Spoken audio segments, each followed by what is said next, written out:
Malaikatu, maka malaikat bertanya pada Allah Subhanahu wa taala, "Rabbana hal khalaqta khalqan ashaddu minal jibal?" Ya Allah, apakah Engkau telah menciptakan satu yang lebih kuat, lebih kokoh dibandingkan dengan gunung-gunung? Ada enggak yang lebih kokoh dibandingkan gunung? Maaf, kalau pasak itu harus kokoh enggak? Harus kuat enggak?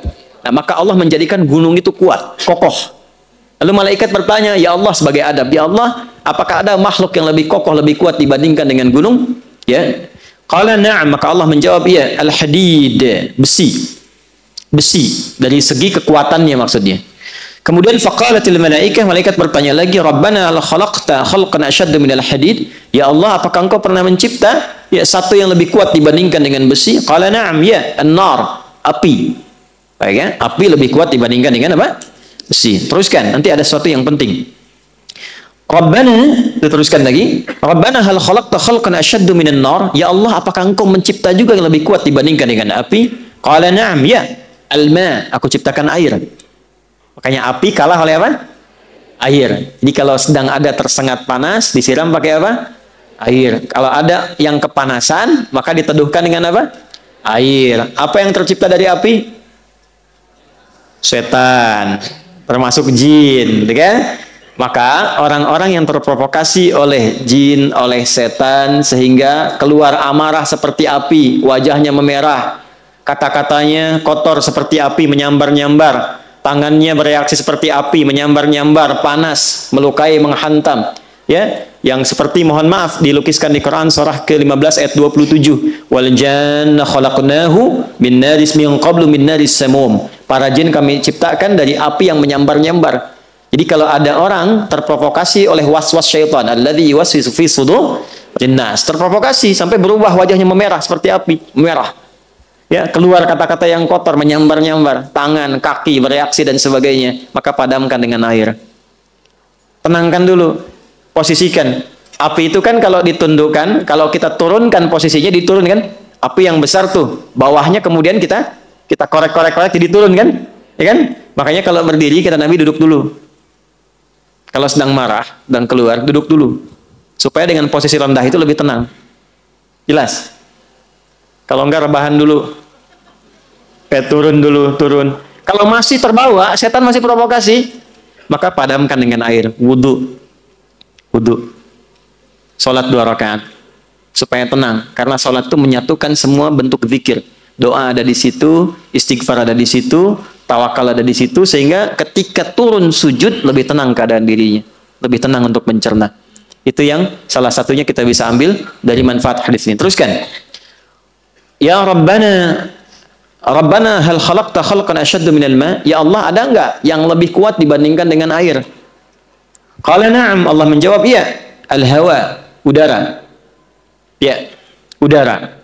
Kemudian faqalu, malaikat bertanya lagi, Rabbana hal khalaqta khalqan ashaddu minal hawa? Ada enggak yang lebih kuat dibandingkan dengan udara? Ya. Qala na'am, ya. Nah, ini yang ingin saya katakan. Perhatikan baik-baik. Ini mahal sekali. Ini rahasia kedua yang ingin kita bagi. Kalau sudah dapat, coba tekuni amalannya. Maka biasanya kalau ada sesuatu yang dahsyat, itu pahala dan keberkahannya nggak biasa. Ya. Na'am, ya. Ibnu Adam, jika ada anak cucu Adam, yatasaddaqu biyaminihi fayakhfa dzalika an syamalihi. Jika ada anak cucu Adam yang bersedekah dengan tangan kanannya dan tangan kirinya tidak mengetahuinya, maka itu nilainya di sisi Allah lebih tinggi, lebih kuat, lebih dahsyat dibandingkan dengan udara, dibandingkan dengan air, dibandingkan dengan api, dibandingkan dengan besi, dibandingkan dengan gunung-gunung yang menjadi pasak dari bumi. Saking tingginya nilai sedekah itu. Ya, tangan kanannya bersedekah, tangan kirinya tidak tahu bahwa dia bersedekah. Ini kiasan. Jadi sedekahnya bukan begini, bukan. Jangan tahu ya. Bukan. Ini kiasan, gambaran. Seperti tangan di atas lebih baik daripada tangan di... Ingat ya, kalau ngaji bahasa Arab nanti 85% dari bahasa Nabi itu bahasa majaz, kiasan. Karena Nabi orang paling fasih bahasa Arab. Orang Arab tuh kalau sudah fasih, kata-katanya balaghah. Al-yadu yumna khairim la yadis sufla. Ya, tangan yang kanan digunakan pada fungsi yang baik dibandingkan dengan yang kiri. Kemudian al-yadul ulya khairum minal yadil sufla. Tangan yang di atas lebih baik daripada tangan di bawah. Ini kiasan, maksudnya memberi lebih baik daripada Minta, bukan mintanya begini. Di atas bukan. Nah, yang dimaksud tangan kanan memberi, tangan kiri itu tidak melihat, maksudnya menghindari riya. Menghindari apa? Riya, ya. Memberi tidak harus banyak orang tahu. Nyumbang tiba-tiba udah jadi hamba Allah gitu kan. Nah, itu lebih baik. Memberi terbuka pun nggak apa-apa. Siapa yang mau bersedekah untuk masjid saya 100 juta, boleh-boleh saja, asal bisa mengendalikan perasaan dirinya. Ya, saya Pak, 100 miliar. Oh, Masya Allah Pak, tapi tolong buatkan spanduk dari Sabang sampai Merauke. Saya itu. Fotonya yang besar gitu. Nah, itu persoalan. Nah, jadi ternyata saya mau berikan rumus sedekah itu. Kalau dilakukan dengan niat yang ikhlas, itu nilainya tinggi di hadapan Allah sampai mengalahkan kuatnya pasak gunung yang menjadi pasak bumi.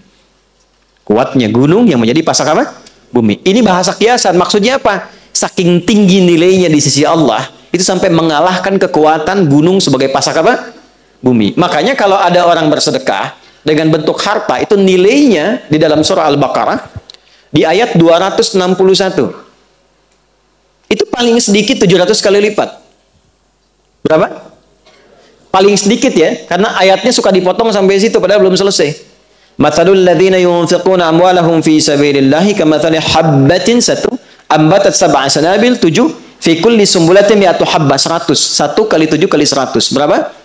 700. Belum selesai. Wallahu yudha'ifu liman yasha wallahu wasi'un alim. Dan Allah akan melipat gandakan tanpa batas bagi siapapun yang tidak pernah berhitung dalam memberi. Jadi kalau nggak berhitung, Allah beri tanpa hitungan. Dan yang dimaksud 700 itu jangan dipahami dengan batas materi sehingga menjadi materialistik. Jangan pahami begini, kalau saya sedekah misalnya 100 rupiah, maka kalikan 700, saya akan dapat balasan 70.000. Maka di hari ini saya akan mendapatkan 70.000 dari Allah. Tidak begitu. Bentuknya bisa macam-macam. Ini yang dimaksud pahala, dimaksud akhirat. Yang dimaksud akhirat. Anda ngaji Quran, satu hurufnya berapa? 10. Sholat dikerjakan, selesai, dapat 10. Tapi sedekah, begitu dilakukan, 700 kali lipat. Jarak satu keduanya 500 tahun. Dua ketiga 500 tahun. Tiga keempat 500 tahun. Itu tinggi. Kalau sholat, yang tidak punya harta pun sholat. Ngaji, siapapun bisa ngaji. Tapi bisa mengeluarkan apa yang dimiliki dari titipan harta, itu nggak mudah. Karena itu begitu keluar dan dilakukan karena Allah, apresiasinya tinggi. Kalau urusan dunia, balik dengan urusan dunianya, itu berkahnya saja. Bentuknya tidak harus dalam bentuk uang. Bisa jadi Anda dapat proyek nilainya ya 700 kali lipat.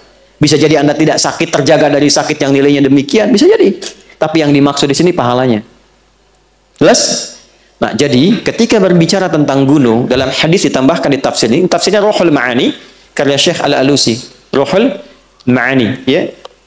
Jadi ditambahkan di hadis ini, saking pentingnya pasak gunung itu untuk menyentuh akal kita. Gunung sebagai pasak bumi. Kalau engkau sudah sadar. Sekarang maaf ya, maaf. Sudah dibuktikan secara ilmiah. Benar kebenarannya. Para ilmuwan sudah berbicara. Dan ternyata Quran jauh-jauh hari sudah menyatakan. Lalu alasan apa lagi yang Anda jadikan untuk menyoal Quran? Para ilmuwan yang lebih pintar daripada Anda sudah membuktikan firman Allah. Anda masih menyoalnya. Akal Anda ada di mana gitu. Itu maksudnya.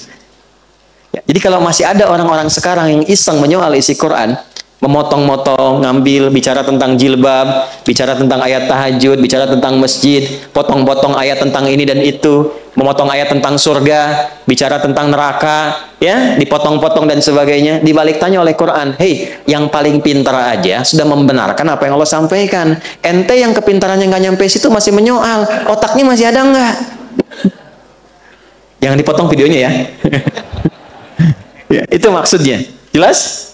Jadi kenapa Anda mesti berdebat pada yang tidak penting, yang Anda pun nggak paham. Yang paling aneh itu sudah nggak pada paham, didebatkan, didiskusikan, tapi nggak memahami itu gitu. Jangan sampai terjadi ada umat yang demikian, cuman ramenya aja. Ya, muncul persoalan ini rame dibahas gitu kan? Ada hubungan juga enggak? Anak belum dimandiin, gitu kan? Ya, pekerjaan belum disiapin, rame bahas KDRT. Halo? Kenapa? Betul nggak? Iya. Mendingan kita daripada ngaji. Daripada begitu kan mendingan ngaji kan? Jelas dapat pahala. Kan? Nyiapin anak-anak. Dekatkan pada yang baik-baik. Coba, yang ngalamin bukan Anda. Ya kan? Anda bahas gak jadi solusi. Anda kasih masukan gak nyampe, gak didengar. Ngapain capek-capek membicarakan yang bukan bagian Anda? Dapat apa? Update Ustaz.